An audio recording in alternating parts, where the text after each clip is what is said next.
तब कैसे हैं जी आप लोग? कैसा चल रहा है आप लोग का पढ़ाई? कोई दुख तकलीफ दर्द दिक्कत उक्कत नहीं ना है? आप लोग का जो सीरीज है वो स्टार्ट हो गया है। आज से ऑब्जेक्टिव प्रैक्टिस हो रहा है, ठीक है। और बहुत सारा सेशन आ रहा है, गेस क्वेश्चन जो भी है एक्स्ट्रा वो सब हम वीडियो अपलोड कर रहे हैं, आप लोग देखते चलिए लो। और कहाँ दिक्कत आ रहा है, किस किस टॉपिक में आप लोग को दिक्कत आ रहा है वो हमको बता दीजिएगा लो। तो और स्पेसिफिकली मतलब पर्सनली गाइड करके उनको और बेहतरीन ढंग से पढ़ाने का ट्राई किया जाएगा, ठीक है। और बढ़िया से उसको हम लाएंगे, ठीक है। कोई दिक्कत हो तो बताइए, ठीक है। या फिर हम लोग क्वेश्चन को तब तक स्टार्ट करते हैं। चलिए, आज का ऑब्जेक्टिव जो सेशन है वो हिंदी का है, ठीक है। इसका पीडीएफ आप लोगों को टेलीग्राम पे मिल जाएगा। टेलीग्राम से आप लोग इसको आराम से देख सकते हैं, ठीक है। चलिए देखते हैं हम अपना पहला नंबर क्वेश्चन। स्वरों के उच्चारण में लगने वाले समय के आधार पर स्वर्ण वर्ण कितने भेद होते हैं? तो स्वरों के उच्चारण में लगने वाले समय क्या बोल रहा है, जो स्वर का उच्चारण किया जाता है उसमें लगने वाले जो समय होते हैं उसके आधार पर कितने भेद होते हैं? तो कितने होते हैं हमारे? 3 होते हैं, ठीक है। चल दूसरा देखो, च का जो उच्चारण स्थान क्या होता है? च देखो, KTM2 आपका फॉर्मूला होता है। फॉर्मूला क्या होता है? एक KTM2 KTM2। के से कंठ, एम से टी से तालु, एम से मुर्दा, डी से दंत, ओ से ओट्स। देखो के से जो कवर्ग जो होता है ना, कवर्ग तो वो आएगा के से, ठीक है। और टॉवर्ग हो जाएगा तुम्हारा तालु से। अब पावर हो जाएगा नहीं, डॉवर्ग तो हो जाएगा तुम्हारा मुर्दा से। दवर्ग हो जाएगा तुम्हारा दांत से, दंत से। और अथी पावर हो जाएगा तुम्हारा ओट से, ठीक है। तब देखो इस ट्रिक को याद रखे रहना। तो इससे तुम्हारा होगा क्या, आराम से तुम बना सकते हो। तो यहाँ पूछ रहा है चौ, तो चौ तुम्हारा कौन सा वर्ग है? तो चौ तुम्हारा तालु है, तालु है। तो किससे आएगा? अरे अरे गड़बड़ गड़बड़। रुक जाओ, जो तुम्हारा के से काउंट, टी से तालु, तालु होगा ना, तो तुम्हारा सी नंबर हो जाएगा। क्या हो जाएगा? सी नंबर हो जाएगा। चलो देखो, थर्ड नंबर, निम्नलिखित में कौन सा अंतस्थ व्यंजन है? तो अंतस्थ व्यंजन जब पूछेगा तो तुम्हारा हो जाएगा ल, ठीक है। चलो 4 नंबर, एक मात्रिक स्वर निम्न में से कौन सा है? निम्न में से कौन है? एक मात्रिक स्वर जब पूछेगा तो एक मात्रिक स्वर किसको बोलते हैं हम? तो ह्रस्व स्वर को ही एक मात्रिक स्वर बोलते हैं। किसको बोलते हैं? ह्रस्व स्वर को बोलते हैं, ठीक है। इसलिए मुक्ताक्षर के अंतिम ध्वनि क्या होती है? जो मुक्ताक्षर होती है उसकी अंतिम ध्वनि क्या होती है? तो इसका राइट आंसर क्या हो जाएगा? स्वर मुक्त। जब आप जैसे बोलिए क ख, तो लास्ट में क्या आ रहा है? ओ आ रहा है। तो मुक्ताक्षर जब मुक्त कर रहे हैं तो अक्षर में के अंत में क्या आ रहा है? तो स्वर वर्ण ही ना आ रहा है, तो उसको बोलते हैं मुक्ताक्षर, ठीक है। अब देखो 6 नंबर, यद्यपि का संधि विच्छेद। यद्यपि का क्या संधि विच्छेद हो जाएगा? तो बताओ। तो इसका हो जाएगा यद्य धन अपि, यद्य धन अपि, यद्यपि।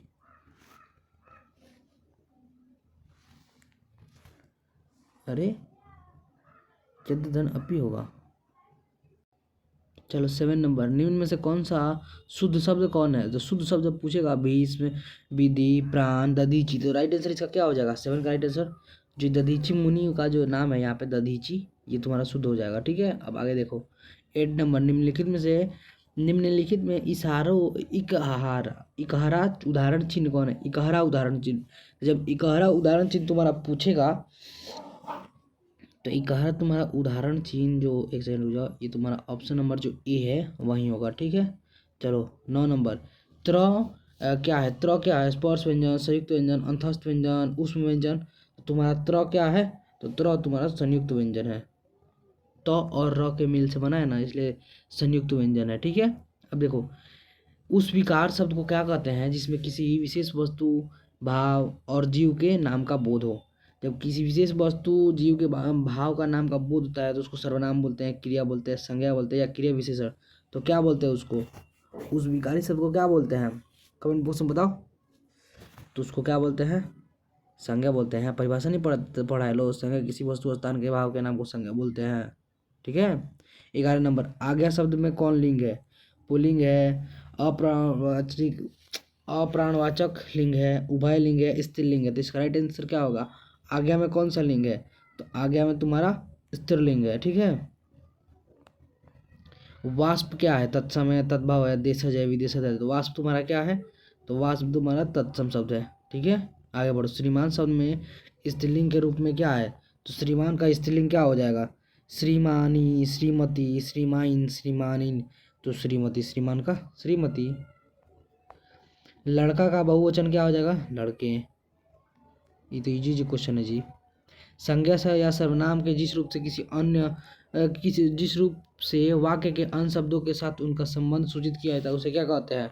संज्ञा, लिंग, सर्वनाम या फिर कारक। तो इसको कारक बोलते हैं। इंग्लिश में इसको क्या बोलते हैं? तो बाबू इंग्लिश में इसी को प्रीपोजिशन बोलते हैं। मतलब मैच करने के लिए उसी से मैच, उसी टाइप का मैच होता है, समझे? देखो, मे पर ये किस सब मे पर होता है, लेकिन मे पर दिया है तो मे पर किस कारक का विभक्ति? अधिकरण, कर्ता, कर्म या फिर संबंध। मे पर तो 16 नंबर क्या हो जाएगा? तो ये तुम्हारा अधिकरण का है। किसका है? अधिकरण का है। ठीक है। हिमालय गंगा से निकलती है किस कारक का उदाहरण है? तो ये तुम्हारा है अपादान कारक। यहाँ पे अलगाव हो रहा है, हिमालय से गंगा बह रही है, मतलब निकल रही है, अलग हो रही है। तो यहाँ पे अपादान का बात हो रहा है, तो ये तुम्हारा कौन सा हो जाएगा? अपादान कारक। ठीक है।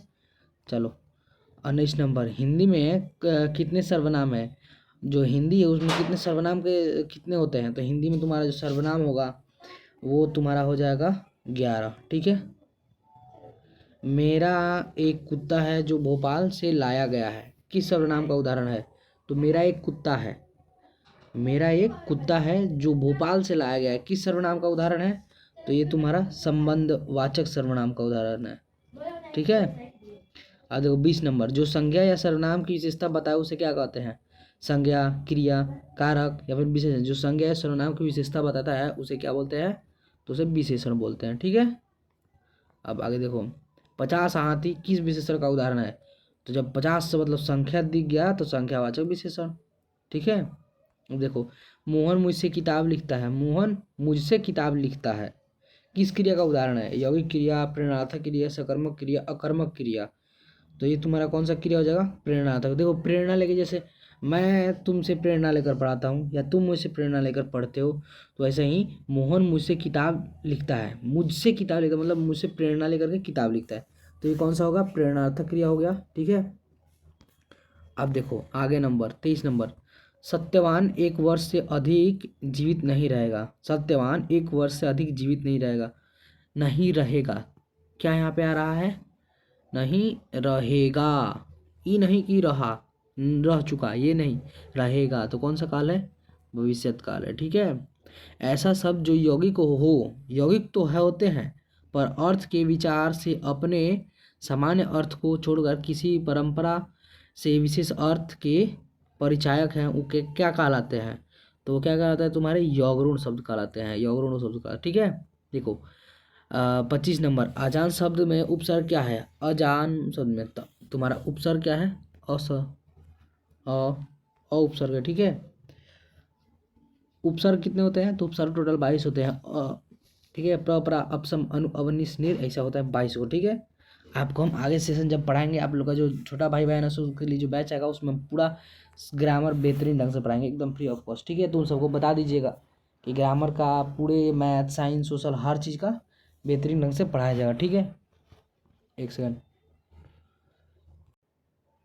हाँ ठीक है। अब आगे देखिए 27 नंबर, मैक्स मूलर का जन्म आधुनिक जर्मनी के किस नगर में हुआ था? तो मैक्स मूलर का जो जन्म है वो किस नगर में हुआ था? तो वो आपका हुआ था, अरे रुको यार, यहाँ पे ऑप्शन आपका जो थोरिंगिया इसमें हुआ था। ठीक है। मैक्स मूलर का जन्म।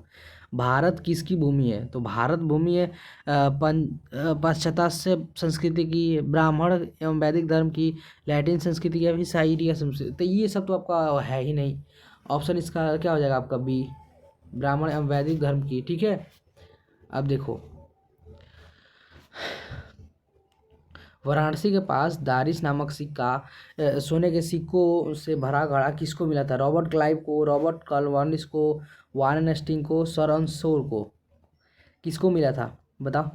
राइट आंसर क्या होगा? 29 का। तो ये वारेन हेस्टिंग को। आप लोगों ने हिंदी बुक में पढ़ा है ना, हिंदी बुक के में, ठीक है, उसी में से है।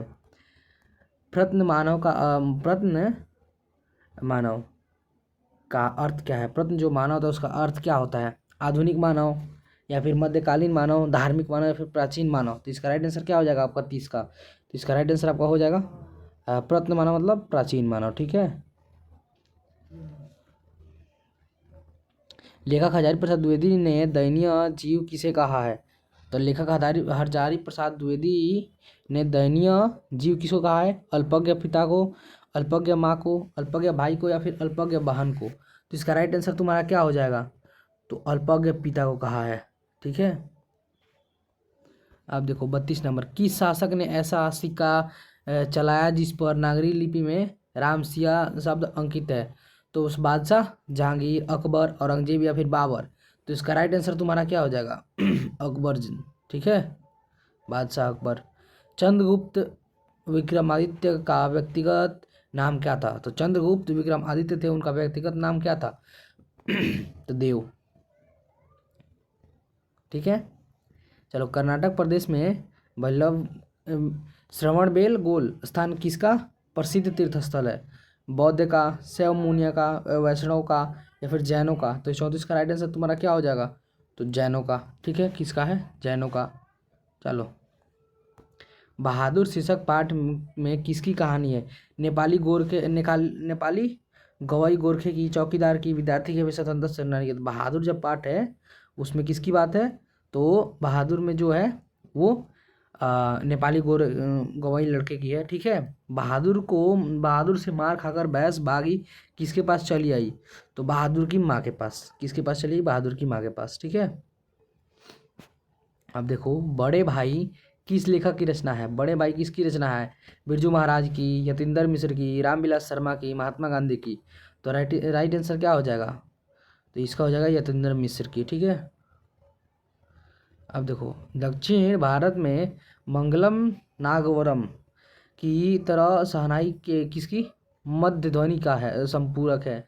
चैता का, पर्वगीत का, समगीत का, या फिर प्रभाती का? तो इसका राइट आंसर क्या हो जाएगा? तो ये हम लोगों ने पढ़े हैं प्रभाती का। ये किसका लिखा है? ये मतलब कहाँ से लिया गया? तो तुम लोग का जो सेकंड बुक होता है ना हिंदी का, उससे लिया गया है। ठीक है।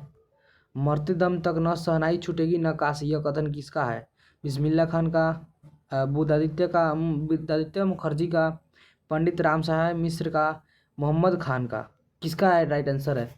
तो ये आपका ये बिस्मिल्लाह खान का। किसका है? बिस्मिल्लाह खान का। ठीक है। 39, नसीहत शब्द का अर्थ क्या है? लालसा, शिक्षा, शिष्ट तरीका, या फिर आराम? तो नसीहत शब्द तुम्हारा क्या है? तो शिक्षा। ठीक है। गांधी जी को महात्मा की उपाधि किसने दी थी? तो गांधी जी को महात्मा की उपाधि जो रविंद्रनाथ टैगोर है ना, उन्होंने ही दी थी। ठीक है। चलो 42 नंबर, मैं चाहता हूँ कि सब देशों की संस्कृति की हवा मेरे घरों से चारों ओर अधिक से अधिक स्वतंत्रता के साथ बहती रहे। या किसने कहा है? जवाहरलाल नेहरू ने, सुभाष चंद्र बोस ने, वल्लभ भाई पटेल ने, महात्मा गांधी ने? तो इसका राइट आंसर क्या हो जाएगा? तो ये महात्मा गांधी जी ने कहा है। किसने कहा है? महात्मा गांधी जी ने कहा है। ठीक है। 43 नंबर, श्रम विभाजन और जाति प्रथा शीर्षक पाठ के लेखक का नाम क्या है? Bhimrao Ambedkar, Max Muller, Ashok Vajpayee, Vinod Kumar Shukla? जिसका राइट आंसर तुम्हारा क्या हो जाएगा? भीमराव अंबेडकर। ठीक है। चलो 44, विष के दांत शीर्षक पाठ किस कहानी के संग्रह से लिया गया है? मित्र मिलन से, विष के दांत एवं अन्य कहानियां से, कुआसा एवं मौत का नगर? तो इसका राइट आंसर तुम्हारा क्या हो जाएगा? तो इसका राइट आंसर तुम्हारा क्या हो जाएगा? तो 20 की दांत एवं अन्य कहानी तो चैप्टर का नाम है, से रिलेटेड एगो उनका किसने लिखा है? ये तुम्हारा बहादुर शीर्षक पाठ के लेखक का बड़े भाई का नाम क्या था? लेखक के बड़े लड़के का नाम क्या था? सुमित, श्याम, किशोर, या फिर नवीन? तो वो किशोर था। ठीक है। चलो आगे देखो, निम्नलिखित में से कौन हिंदी आलोचना के महत्वपूर्ण साक्षात्कार थे? हस्ताक्षर थे। पर भीमराव अंबेडकर, बिरजू महाराज, मैक्स मुलर, या फिर रामविलास शर्मा? तो इसका राइट आंसर क्या हो जाएगा तुम्हारा? तो ये रामविलास शर्मा ही थे। कौन थे? रामविलास शर्मा। ठीक है। मेघदूत का जन्म पद्यानुवाद किसने किया है? मेघदूत का जो जर्मन पद्यानुवाद है वो मैक्स मुलर ने किया है, महात्मा गांधी ने किया है, यतीन्द्र मिश्र ने किया है, या फिर अमरकांत ने किया है? तो इसका राइट आंसर क्या हो जाएगा? मैक्स मुलर ने किया है। किसने किया है? मैक्स मुलर ने किया है। ठीक है। चलो 48 नंबर, हरजादी प्रसाद द्विवेदी का जन्म किस वर्ष हुआ था? सन 1908 में, 1907 में, 1906 में, या फिर 1911 में? तो राइट आंसर तुम्हारा क्या हो जाएगा? 1907 में। किस में हुआ था? 1907 में। नाखून का बढ़ना मनुष्य के किस वृत्ति का परिणाम है? मानवीय वृत्ति का, पार्श्विक वृत्ति का, उदार वृत्ति का, या फिर इनमें से कोई नहीं? तो ये नाखून का बढ़ना ये उसकी पार्श्विक वृत्ति का परिमाण है। ठीक है, परिणाम है। धारा नागरी का कौन सा शासक अपने विद्यानुराग के लिए इतिहास में प्रसिद्ध है? तो शिलाहार शासक केशीदेव, राष्ट्रकूट शासक अमोघ वर्ष, परमार शासक भोज या फिर प्रतिहार शासक मतेंद्रपाल। तो इसका राइट आंसर क्या हो जाएगा तुम लोग का? Option number C. अब चलो ये कमेंट बॉक्स में जल्दी जल्दी बताओ कि कितना तुम लोग का आंसर 50 हुआ, कितना इसमें आप लोग का सही हुआ। ठीक है, इसके बाद किस सब्जेक्ट का आप लोग का चाहिए? मतलब हिंदी का तो हम डेली लाते रहे, आप लोग एग्जाम 17 फरवरी से हिंदी का ही फर्स्ट डे है। उसके अलावा गेस क्वेश्चन जो दे रहे हैं ना, इससे बाहर कुछ नहीं आने वाला है, इतना बस समझो। और इसको बढ़िया से तैयार करके जाए, छोड़ के गए तो अपने एक जितना नंबर छोड़ के जाओगे उतना नंबर तुम्हारा अपना कंफर्म समझ लेना गायब होने वाला है। गायक शब्द का प्रत्यय क्या है? तो गायक का गौधन इक होता है, अक होता है, क्या होता है? बताओ बताओ। प्रत्यय तो गौधन क, गाय धन क। ठीक है। तालु शब्द के विशेषण क्या होगा? तालु या तालु, तालीय, तालु या फिर तालव्य। तो तालु का तालव्य। ठीक है। संधि का में किन का योग होता है? दो वर्णों का, दो पदों का, दो स्वरों का या फिर दो शब्दों का। जो संधि होता है वो किसका होता है? तो दो वर्णों के मेल को संधि कहते हैं। ठीक है। जिस पूर्व पद की प्रधानता हो और समास अव्यय हो जाए उसे कौन सा समास कहते हैं? जिसमें पूर्व पद की प्रधानता हो और समास अव्यय हो जाए उसे अव्ययी भाव समास कहते हैं। अव्ययी। ठीक है। रोगग्रस्त कौन सा समास है? रोगग्रस्त द्वंद्व समास है, बहुब्रीहि समास है, तत्पुरुष समास है, कर्मधारय समास है। तो क्या हो जाएगा तुम्हारा? तो तत्पुरुष समास है। क्या हो जाएगा? तत्पुरुष समास। ठीक है। चलो 56 नंबर। वह बाजार की ओर आया होगा किस पदबंध का उदाहरण है? संज्ञा पदबंध, विशेषण पदबंध, क्रिया विशेषण पदबंध या फिर क्रिया पदबंध। तो इसका राइट आंसर तुम्हारा क्या हो जाएगा? बताओ बताओ बताओ। 56 का तुम्हारा ऑप्शन नंबर डी, क्रिया पदबंध। ठीक है। 57। जिस वाक्य में किसी जिस वाक्य में किसी जिस वाक्य में एक साधारण वाक्य के अतिरिक्त उनमें अधीन कोई दूसरा अंग वाक्य हो उसे क्या कहते हैं? मिश्र वाक्य कहते हैं, सरल वाक्य, संयुक्त वाक्य। इसका राइट आंसर तुम्हारा क्या हो जाएगा? इसका राइट आंसर तुम्हारा मिश्र वाक्य। ठीक है। चलो 58। कछुए ने खरगोश को हरा दिया किस वाक्य का उदाहरण है? संयुक्त वाक्य, सरल वाक्य, मिश्र वाक्य या फिर उपवाक्य। तो इसका राइट आंसर तुम्हारा क्या हो जाएगा? तो ये तुम्हारा सरल वाक्य होगा। ठीक है। 59 नंबर। निम्नलिखित में से शुद्ध वाक्य कौन सा है? चूहा कपड़ा कुतर कर फाड़ दिया, रूपवती सुमन बहुत सुंदर है, मकड़ी जाला बुन रही है, राम और मोहन घोर मित्र है। तो इसका तुम्हारा राइट आंसर क्या हो जाएगा? तो राम और मोहन घोर मित्र है। ठीक है। चलो गणेश का पर्यायवाची क्या होगा? तो एक दंत, गजावंत, लंबोदर, उन्हीं को कहते हैं। अंतर्मुखी शब्द का विलोम क्या होगा? बहिर्मुखी। ठीक है। चलो जिसे ईश्वर में विश्वास है उसे आस्तिक कहते हैं, जिसको नहीं होता उसको नास्तिक कहते हैं। ठीक है। उगल देना मतलब चैन मिलना, संतोष होना, गुप्त बात प्रकट करना या फिर बहुत अलग रहना। तो गुप्त बात प्रकट करना हो जाएगा, उगल देना मतलब गुप्त बात प्रकट करना। ठीक है। चलो 64 नंबर। आकाश शब्द का पर्यायवाची क्या हो जाएगा? तो अनल, निकेतन, बेघर, गगन। तो आकाश का क्या हो जाएगा? गगन। पर्यायवाची ने पूछ रहा है तो गगन हो जाएगा। ठीक है। आगामी शब्द का विलोम क्या होगा? आगामी, विगत, आगात, सुगम, उत्तम। तो इसका 56 का 65 का राइट आंसर क्या हो जाएगा तुम्हारा? विगत। ठीक है। चलो 56। बिना पलक गिराए के लिए बिना पलक गिराए के लिए एक शब्द क्या है? आमरण, अल्पक, आजीवन या फिर अपरिमित। इसका राइट आंसर तुम्हारा क्या हो जाएगा? 66 का राइट आंसर अपलक। क्या होगा? अपलक। मैंने पलक नहीं गिराया तो अपलक है ना होगा जी। चलो चिराग तले अंधेरा लोककृतों का अर्थ क्या है? चिराग तले अंधेरा का लोककृतों का अर्थ क्या होगा तुम्हारा? तो हो जाएगा अपनी बुराई नहीं दिखती, अपनी बुराई नहीं दिखती। ठीक है। चलो त्रिपाद कौन सा समास है? तो त्रिपाद में तुम्हारा कौन सा समास हो जाएगा? तो त्रिपाद में तुम्हारा हो जाएगा द्विगु समास। क्या हो जाएगा? द्विगु समास। ठीक है। लोगों ने चोर को मारा, लोगों ने चोर को मारा किस कारक का उदाहरण है? संबंध कारक, अधिकरण कारक, संप्रदान कारक, कर्म कारक। तो इसका राइट आंसर एक सेकंड रुक जाओ। तो ये तुम्हारा कौन सा कारक हो जाएगा? तो तुम्हारा ये हो जाएगा डी, ऑप्शन नंबर डी। ठीक है। लोगों ने चोर को मारा, या तुम्हारा ऑप्शन नंबर डी हो जाएगा, मतलब कर्म कारक। ठीक है। पयोधर शब्द का संधि विच्छेद क्या होगा? तब पयोधर का पयधन धर, पयुधन धर, पयुधन र, पयधन अधोर, ओधर। तो इसका राइट आंसर तुम्हारा क्या हो जाएगा? तो राइट आंसर तुम्हारा हो जाएगा पयो धनधर। ठीक है, चलो आगे देखो। गुरु नानक की रचनाओं का संग्रह किसने किया है? गुरु गोविंद सिंह, गुरु अर्जुन देव, गुरु तेग बहादुर, गुरु अमरदास। तो राइट आंसर तुम्हारा क्या हो जाएगा? तो ये तुम्हारे अर्जुन देव जो थे उन्होंने ही किया है। और ये कितने नंबर गुरु थे? 5वें गुरु थे। ठीक है। इन मुसलमान हरिजन पे कोटिन हिंदू वारिये, ये कवि किस कवि का कथन है? गुरु नानक, प्रेमगन, रसखान या फिर घनानंद। तो इसका राइट आंसर तुम्हारा क्या हो जाएगा? रसखान का है। किसका है? रसखान का। ठीक है, चलो। प्रेम अनिश्चित राधिका कविता शीर्षक में कवि ने माली मालिन किसे कहा है? गणेश, लक्ष्मी, ब्रह्मा, सरस्वती, सीता, राम या फिर राधा कृष्ण। तो राइट आंसर तुम्हारा क्या हो जाएगा? तो ये तुम्हारा राधा कृष्ण को कहा है। किसको कहा है? राधा कृष्ण को कहा है। ठीक है। स्वदेशी शीर्षक कविता में कविता किसने संकलित किसके संकलित है?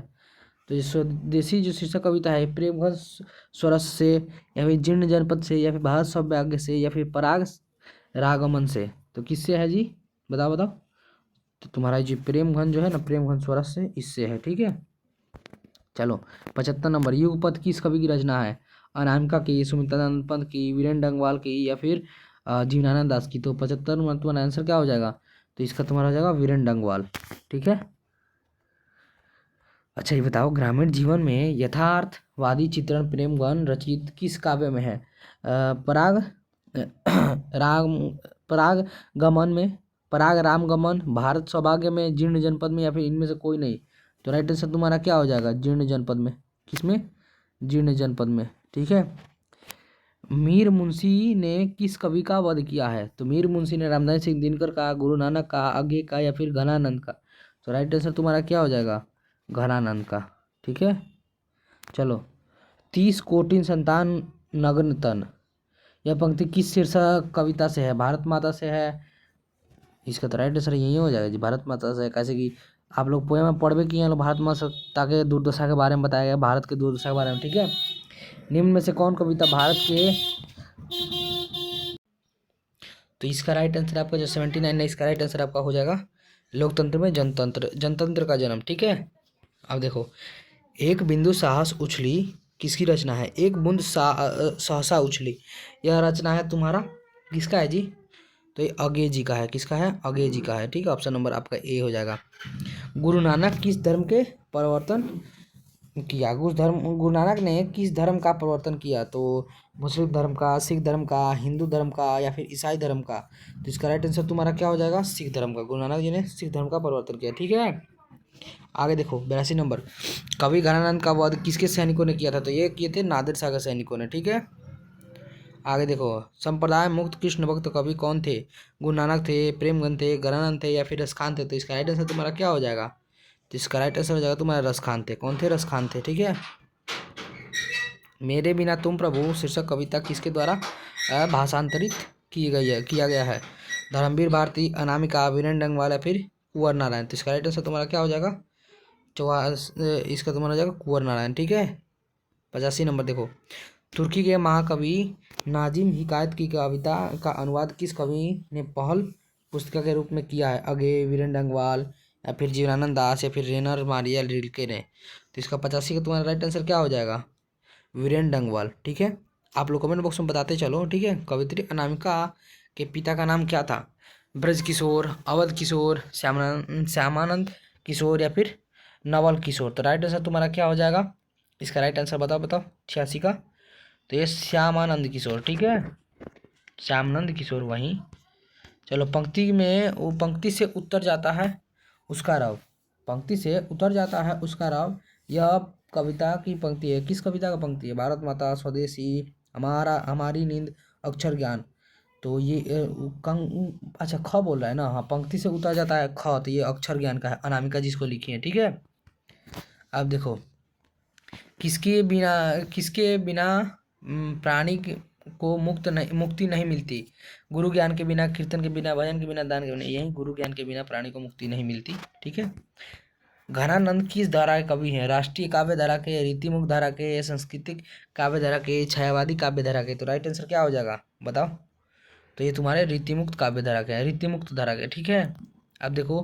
कवि बद्री नारायण चौधरी प्रेमगन का जन्म किस वर्ष हुआ था? 1885 में, 1887 में, 1858 में या फिर 1859 में? बताओ बताओ, 90 का राइट आंसर तुम्हारा हो जाएगा 1857 में। ठीक है। अब देखो, मगम्मा को किसके साथ विवाद था? पोते के साथ, नजम्मा के साथ, मालकिन के साथ या पड़ोसी के साथ? उसका अपनी बहू थी नजम्मा के साथ, उसके साथ विवाद था। ठीक है। सात कोड़ी होता किस भाषा के प्रमुख कथाकार थे? पंजाबी, सात कोड़ी होता पंजाबी, अंग्रेजी, उड़िया या फिर हिंदी? तो इसका राइट आंसर तुम्हारा क्या हो जाएगा? इसका राइट आंसर तुम्हारा हो जाएगा उड़िया भाषा के। ठीक है। ढाते विश्वास शीर्षक कहानी में तूफान के में किसका घर टूट गया? गुड़ निधि का, सरपंच का, तहसीलदार का या फिर लक्ष्मी का? तो इसका राइट आंसर क्या हो जाएगा? गुड़ निधि का। ठीक है। किसे महसूस हुआ कि पृथ्वी और आकाश के बीच घुटन भरी है हुई है? ठीक है। ये किसके बीच में, मतलब किसे महसूस हुआ था? इस सीता को ही महसूस हुआ था। ठीक है। बिज्जू की पत्नी का नाम क्या था? राधा, पुष्पा, भंवरी या फिर मीरा? तो बिज्जू की पत्नी का नाम क्या था? तो बिज्जू की पत्नी का नाम क्या था तुम्हारा? तो ये था भंवरी। नगर शीर्षक पाठ के नगर शीर्षक पाठ में अमलराज को कितना नंबर कमरा दिखलाने के लिए कहा? नगर शीर्षक जो पाठ था उसमें अमरराज को कितना नंबर कमरा दिखलाने के लिए कहा? 49 नंबर, 50 नंबर, 48 नंबर या फिर 51 नंबर? तो राइट आंसर क्या हो जाएगा तुम्हारा? तो ये तुम्हारा हो जाएगा 48 नंबर। कितना नंबर? 48 नंबर। ठीक है। पहले दिन पापा को क्या था? खांसी थी, शरीर में दर्द था या फिर सिर दर्द था या फिर बुखार था? तो राइट आंसर तुम्हारा क्या हो जाएगा? उसको बुखार ना था जी। पहले दिन पापाती को बुखार हुआ, फिर धीरे धीरे उसका तबीयत खराब और उसको बॉडी डॉक्टर ने क्या कहा? उसको थी मेनिंजाइटिस हो गया। ठीक है ना। मार शीर्षक कहानी में किसने अपने बड़े पुत्र को घर आने के लिए एक पत्र लिखवाया?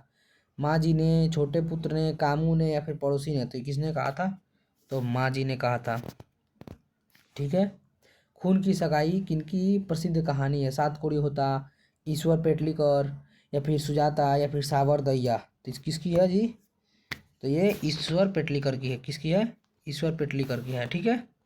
अब देखो 99 नंबर, कटक शहर को बाढ़ की चपेट से बचाने के लिए किसने पत्थर का बांध बनवाया था? राजा खारवेल ने, राजा ओड ने, महाराज ययाति केसरी ने या फिर राजा सकंदवर्मन ने? तो इसका राइट आंसर तुम्हारा क्या होगा? महाराज ययाति केसरी ने। ठीक है। आप लोग का 100 क्वेश्चन कंप्लीट हुआ। आप लोग कमेंट बॉक्स में बता रहे हो कितना आप लोग का सही हुआ। इसका PDF आपको हम टेलीग्राम पे प्रोवाइड कर देंगे। आप टेलीग्राम ग्रुप ज्वाइन कर लीजिए। ठीक है। आप पूछिएगा सर टेलीग्राम का लिंक कहाँ है? तो इसको वीडियो के डिस्क्रिप्शन में आपको टेलीग्राम का लिंक मिल जाएगा, या फिर हम आपको स्कैनर देते हैं, आप उसको स्कैन करके ज्वाइन हो जाइए।